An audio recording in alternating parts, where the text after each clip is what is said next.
take it away. All right. This is obviously happening in real time. First football game in the SEC that's been moved. We had we had anticipated it happening, and it had already happened with our women's soccer. Had a cancellation. You saw today we've moved our volleyball, and it's all. We can't predict the COVID virus and how it's going to impact people. Obviously, we've been as safe as possible, and we had set up that December 12th date. And actually, I think the 19th is even available if not in the championship game. So those are dates that the league had set up as we set up our schedule. We had moved it back, but obviously there was going to be twists and turns, and it happened in most sports. So with that, I'll let you fire away questions. Raise your hand and I'll go and get you here as quickly as possible.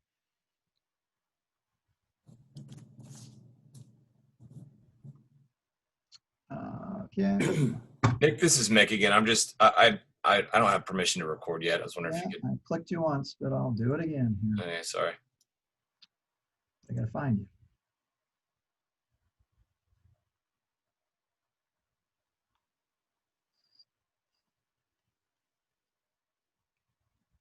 You moved.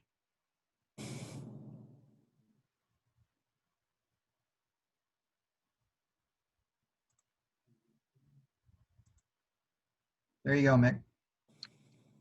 All right, we'll go with Gabe DeArmond first. Jim, I'm just curious, kind of when you first started to know this was possible. I know Vandy obviously had issues last week, but also just I know everybody's kind of dealing with this. Is there any frustration among people when, a lot of programs are okay and some others aren't, just not necessarily with the other program, just about the situation?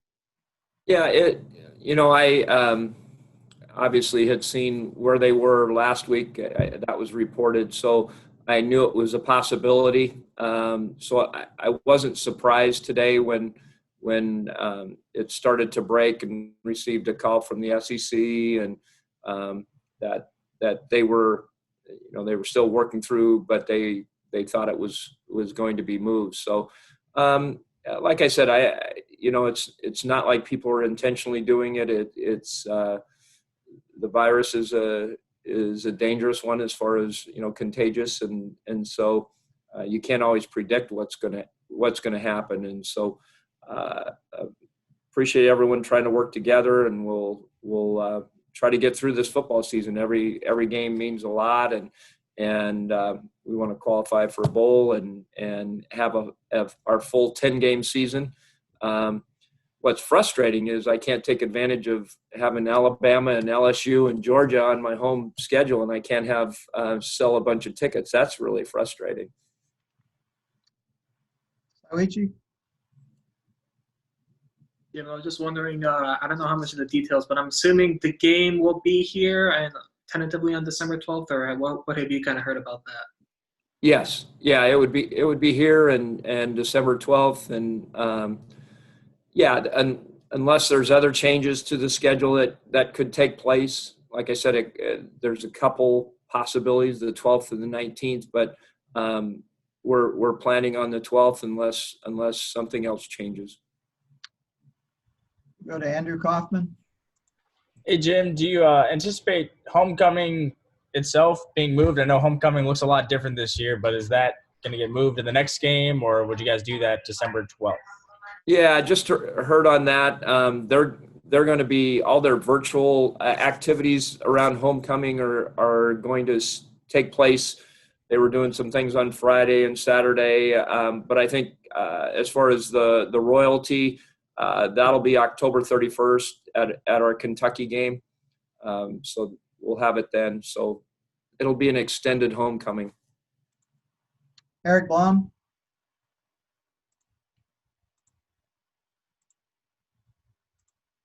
Sorry about that. You guys hear me now? Having a little bit of computer issues today. Cool. I know it's a little bit unrelated, but I know the original date for Border War against Kansas was also December 12th in Kansas City. Is that date still intact, or does this decision affect that any? This decision doesn't impact that. The basketball schedules are still in a flux. The Big 12 is having games, a couple of their conference games before Christmas, so that still is should have a closure on that pretty quick. Andrew Kaufman? I'll go for it. Coach Sherwood said he found out about this from the bus company. I don't know if he was sort of joking with that or not, but is that kind of how you found out too? Yeah, we had Yeah. Columbia is a small town, so if the Vandy folks were trying to be preemptive and get things done, we hear about it, we heard the same way at first blush, but then the SEC was right after that. Parker? So obviously you said you weren't surprised by this happening, but how do you feel the SEC's kind of prepared for this? Obviously you got those dates set aside. How do they prepare for this eventually for it to happen? Well, we're each reporting to the SEC our positives and by position, and Nick can talk to you a little bit more specific about it, but because he sends in the form and we get it signed by our trainers and docs and then send it in. So they're keeping track of kind of where things are. They were worried about Vandy last week, and so when you get down to 56 or down to the number they were at, then it's obviously something everyone takes note of. So it's pretty orderly, I think, as far as the SEC keeping track of what's going on, and then they check with us a couple times during that week of the game too. It's not just Monday. We're testing 3 times during the week, so they're keeping up on all of that as well. Go to Max Baker. Hey, Jim, I guess, for the December 19th open date, is that something that you guys would plan on playing even if neither team was in SEC championship contention? If for whatever reason the 12th doesn't work, the 19th could be a possibility with this or some other game that's changed. If something else happens on our schedule, that could happen on the 19th or the 12th, depending on what happens.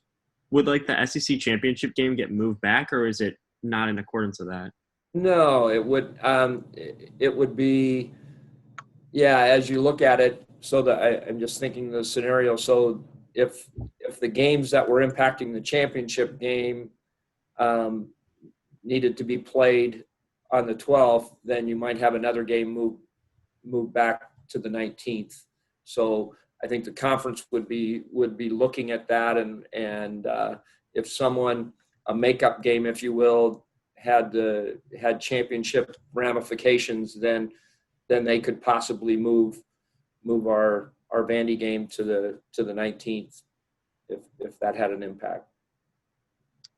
Okay, we're gonna go with Colin, Dave, and Peter. Up the next 3. Hey, Jim, I know it doesn't sound like Vandy wanted to play at 53 or below. I know that's their prerogative. They can ask, they can do so if they want to, but they could have also petitioned for this game to be a no contest. Do you know if that was ever on the table? I know you guys wanted to play this game. Nick, are you aware? No, We were not. No, that to our knowledge, that was never brought to our attention. Yeah, never discussed. We talked to the SEC after the hotel and the bus people had talked to us. Mr. Matter? Hey, Jim, now that you won't have a home game for almost 3 weeks, is there a chance that you could increase your capacity for that next home game, Kentucky, I guess, and thereafter? Yeah, if something would change with the local health department and basically our plan. I know our our folks this week are using they were supposed to do it last week, but working on seeding men's and women's basketball. So I know our ticket office got thrown a loop and did a great job pulling off a game in 3 days and getting all those accounts fixed and the rest of our staff as far as the facility too. So it was a great effort, but I think right now, this week they'll use this week, then focus on working on our basketball scenario and trying to seat that. Both Peter? for men's and women. Oh, sorry. Peter? Yeah, Jim, I know you mentioned that you kind of knew about that Vanderbilt was having trouble over the weekend, but did you have any indication from either the SEC or from Vanderbilt's administration that this was possible before today, or did it all just kind of come together today? It happened today. So you guys were about, if you didn't know before me, you knew about the same time. Eric? Blum? I guess it's fair to assume that, Vanderbilt would be below the threshold if they're not going to play. So 3 players who might have been in close contact with South Carolina could have been on that field. Is there any ripple effect or domino effect kind of that the SEC is worried about by Vanderbilt going under, that this could affect South Carolina, who's going to play Auburn or anything like that going forward? That would be up to the health officials and their testing and the SEC, and I don't have that in my job description, although it's been getting pretty close here on at Mizzou with all of what we're learning about COVID and testing and all. But I think really I can't speculate. I don't know. I do think, Eric, one of the things that helps in that is this Connexon system. That's true. That they're using, that all the players are wearing so they can track how long they've been in contact. The closest we had in the Missouri LSU game was, for any one player, I think was 3 minutes total. So I'm sure they'll go back and look at I would guess. Again, you have to ask the SEC, but go back and look at those numbers and adjust from there. Reach out to South Carolina. Okay, thank you. Gabe? Yeah, Jim, I know one of the big reasons for moving last week's game was to keep that open date on your guys' schedule. Now that is filled, what happens if you run into another game where this has to happen? Do you have to start moving into cancellation period? Mark Womack, when we talked today, he still kind of considers the 19th as a possibility, just depending on implications. So I think you'd have to, probably have some tentative plans, for the 12th and the 19th, and then try to figure out what was needed to be played on the 12th, and then could play games on the 19th. So I think the goal is not to cancel anything, and it's to try to move and make things work as best we can with the schedule. And depending on the team, you could have November 7th as a possibility. The open date as well, yeah. Bill Pollock. Yes. Good afternoon, Jim. I know Coach Eli has said that you can do everything possible and you can still get COVID. Do you guys re-examine your protocols, or just where's your confidence level with what you guys are doing inside? Yeah, so I think it's strong. I think they continue to have our medical task force with the SEC, and they'll adjust and send information out to us if there's something that they find or recommend. We can be changing things on the fly.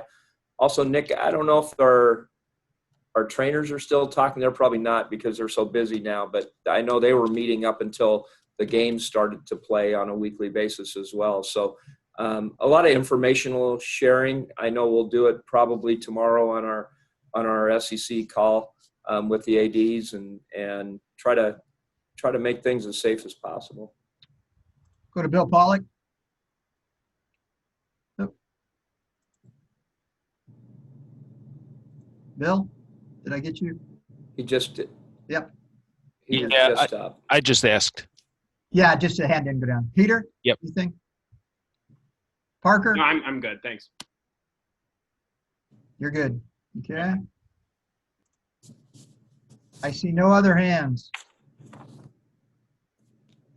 All right. Guys, thank y'all.